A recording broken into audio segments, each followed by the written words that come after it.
హైదరాబాద్ లో coliving culture సరా మామూలుగా మారింది. కుప్పలు తెప్పలుగా కోలివింగ్ పీజీ హాస్టల్స్ వెలుగులోకి వస్తున్నాయి. మన సంస్కృతి సాంప్రదాయాలకు కాస్త భిన్నంగా అనిపించిన ప్రస్తుతం ఈ కోలివింగ్ కల్చర్ ట్రెండ్ గా మారింది. విద్య ఉద్యోగాల కోసం తెలంగాణ, ఏపీ నుంచే కాకుండా ఇతర రాష్ట్రాల నుంచి వేల మంది హైదరాబాద్ కు వస్తున్న యువతను కొన్ని హాస్టళ్ల నిర్వాహకులు దోపిడీ చేస్తున్నారు. కోలివింగ్ పేరిట కొత్త దందాను తెరలేపుతున్నారు. యువత, ఉద్యోగులు, విద్యార్థుల జీవన శైలిలో పెద్ద మార్పు కనిపిస్తోంది. సాధారణంగా ప్రైవేట్ హాస్టల్స్ పురుషులకు, స్త్రీలకు ప్రత్యేకంగా ఉంటాయని తెలిసిందే. అయితే ఇప్పుడు హాస్టల్స్, పీజీల స్థానంలో కోలివింగ్ హాస్టల్స్ అనే కొత్త కల్చర్ బాగా ప్రాచుర్యం పొందుతోంది. వీటిలో అన్ని సౌకర్యాలు ఒకే చోట లభిస్తుండటంతో కొత్త తరానికి ఇవి ఆకర్షణీయంగా మారాయి. సాంప్రదాయ పీజీలతో పోలిస్తే కోలివింగ్ హాస్టల్స్ ఖర్చు పరంగా కొంత తక్కువగా ఉంటాయి. అంతేకాకుండా 24 గంటల నీటి సౌకర్యం, ఏసీ గదులు, వైఫై, వంట సామాగ్రి, వాషింగ్ మిషన్, భద్రత వంటి సౌకర్యాలు అందుబాటులో ఉంటాయి. యువతకు స్నేహపూర్వక వాతావరణం లభిస్తుండటంతో వీటిపై ఆసక్తి పెరుగుతోంది. ఇదే అదనుగా హాస్టళ్ల నిర్వాహకులు దోపిడీ చేస్తున్నారు. కోలివింగ్ పేరిట కొత్త దందాకు తెరలేపారు.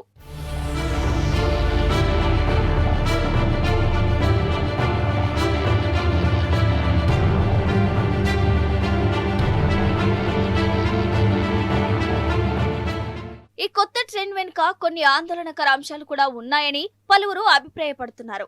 కొన్ని కోలివింగ్ హాస్టల్స్ లో చట్టవిరుద్ధ కార్యకలాపాలు, అసాంఘిక వ్యవహారాలు జరుగుతున్నాయని ఆరోపణలు వెలువడుతున్నాయి. ఒకే గదిలో అమ్మాయిలు, అబ్బాయిలు ఉండే ప్రకటనలు వివాదానికి దారితీస్తున్నాయి. హాస్టళ్ల చుట్టుపక్కల ఉంటున్న కొందరు ఈ విధానాన్ని తీవ్రంగా ఖండిస్తున్నారు. నగరంలోని కొన్ని ప్రాంతాల్లో హాస్టల్ యజమానులు అధికారులతో సన్నిహిత సంబంధాలు కలిగి ఉన్నారని వార్తలు వినిపిస్తున్నాయి. ఈ కారణంగా చట్టపరమైన చర్యలు ఆలస్యం అవుతున్నాయని సామాజికవేత్తలు చెబుతున్నారు. ప్రభుత్వం ఈ హాస్టల్స్ పై కఠిన పర్యవేక్షణ ఏర్పాటు చేయాలని, లైసెన్స్ వ్యవస్థను ఖచ్చితంగా అమలు చేయాలనే డిమాండ్లు వినిపిస్తున్నాయి. నేను అమీర్పేట ఎక్స్ కార్పొరేటర్ అండి. అదే ఇప్పుడు ఉన్న పరిస్థితుల్లో మరి ఊర్లలోంచి ఎంతో కష్టపడి వాళ్ళ పేరెంట్స్ అక్కడ రైతులుండి చిన్న చిన్న ఉద్యోగాలు చేసుకుంటూ వాళ్ళ పేరెంట్స్ పిల్లల్ని చదివించి డబ్బులు పెట్టి సిటీకి పంపుతూ ఉంటే ఇక్కడ కొన్ని చాలా అనివార్య కార్యకలాపాలు జరుగుతూ ఉన్నాయి. సో కోలివింగ్ కానీ లేకపోతే ఓయో రూమ్స్ని ఉపయోగించుకోవడం కానీ ఇట్లాంటి చాలా జరుగుతూ ఉన్నాయి. మేము ఇచ్చే సజెషన్స్ ఏంటంటే పేరెంట్స్ చాలా గట్టిగా వాళ్ళ మీద నిఘా పెట్టి, లేకపోతే వాళ్ళు ఇక్కడికి వస్తూ పోతూ ఉండాలి హైదరాబాద్కి, వాళ్ళు ఎక్కడ ఉంటున్నారు, ఎట్లాంటి జీవితం సాగిస్తున్నారని. అట్లనే పోలీసు వాళ్ళకి కూడా బాగా కొంచెం వాళ్ళకి ఇంకా ఎక్కువ ఇవ్విస్తే అధికారాలు, వాళ్ళు కూడా కొన్ని ఏదైనా చేయగలుగుతారు. కానీ వాళ్ళు కూడా సుప్రీంకోర్టు గైడ్ లైన్స్ అనో లేకపోతే ఇంకొక గైడ్ లైన్స్ అని చెప్పి స్టేట్ గవర్నమెంట్ కూడా ఎక్కువ ఇన్వాల్వ్ కావద్దు పోలీసు వాళ్ళని అని చెప్పి ఇట్లా రిస్ట్రిక్షన్స్ పెట్టడం వల్ల కూడా చాలా ఇబ్బందులు అవుతా ఉన్నాయి. కోలివింగ్ హాస్టల్ ఎంచుకునే ముందు భద్రతా సౌకర్యాలు, నివాస నిబంధనలు, ఇతర వ్యక్తుల ప్రవర్తన, అద్దె వివరాలు మొదలైనవి జాగ్రత్తగా తెలుసుకోవాలి. తెలియని చోట నివసించేటప్పుడు హాస్టల్ రిజిస్ట్రేషన్, సీసీటీవీ పర్యవేక్షణ ఉన్నాయా అనే అంశాలు తప్పనిసరిగా పరిశీలించాలి. తల్లిదండ్రులు పిల్లల వసతి, కదలికలపై దృష్టి పెడితే ప్రమాదాలు తగ్గుతాయి. సుప్రీంకోర్టు మార్గదర్శకాల ప్రకారం ఇద్దరు మేజర్లు కలిసి నివసించడంలో చట్టపరమైన తప్పు లేదని చెబుతారు. కానీ సామాజికంగా ఇది విభిన్నమైన ధోరణిగా భావిస్తున్నారు.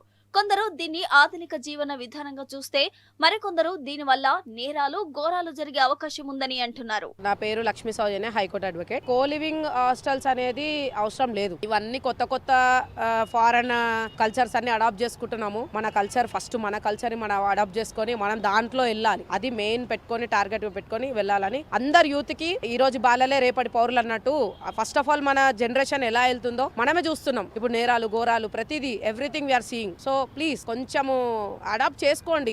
చేంజ్ వస్తే, డెవలప్మెంట్ వస్తే తప్పేం కాదు, కానీ అంతకు మించి ఉండొద్దని నేను అనుకుంటున్నాను. ఈ మధ్యలో చాలా కోలివింగ్ హాస్టల్స్ అనేవి చాలా హైదరాబాద్ లో చాలా విచ్చలవిడిగా పెరిగిపోతున్నాయి. దానివల్ల లాభం ఎంత ఉందో నష్టం దానికంటే ఎక్కువ నష్టం కూడా ఉంది. మనం అనుకుంటున్నాము కోలివింగ్ అవసరం లేదు, ఎందుకంటే సపరేట్ గా మనకు బాయ్స్ హాస్టల్స్ కానీ గర్ల్స్ హాస్టల్స్ కానీ ఇట్లాంటివి ఉన్నాయి. కోలివింగ్ వల్ల ఇంకా క్రైమ్ కూడా చాలా జరుగుతూ ఉన్నది. వాళ్ళ పేరెంట్స్ కి ఒకటి చెప్తున్నారు, ఈడ ఇంకోటి చేస్తున్నారు. సో దీనికి డిపార్ట్మెంట్స్ కానీ గవర్నమెంట్ గానీ దీనికి ఒక అడ్డుకట్ట అనేది ఒకటి ఉండాలి.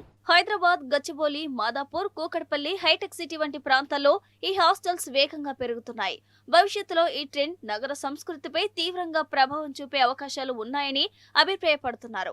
కొత్త తరహా వసతులు ఆర్థికంగా సౌకర్యవంతమైనవే అయినా సామాజికంగా వాటి ప్రభావంపై లోతైన చర్చ కొనసాగుతోంది. పోలీసులు కావచ్చు, విద్యార్థులు కావచ్చు, యువత మేల్కొని కోలివింగ్ హాస్టల్స్ వల్ల యువత అనేది కూడా చెడు మార్గంలో ప్రయాణిస్తుందనేది తెలుసుకోవాల్సింది కోరుతున్నారు. కెమెరామెన్ గోపాల్తో రంజిత్ టీనిస్, హైదరాబాద్.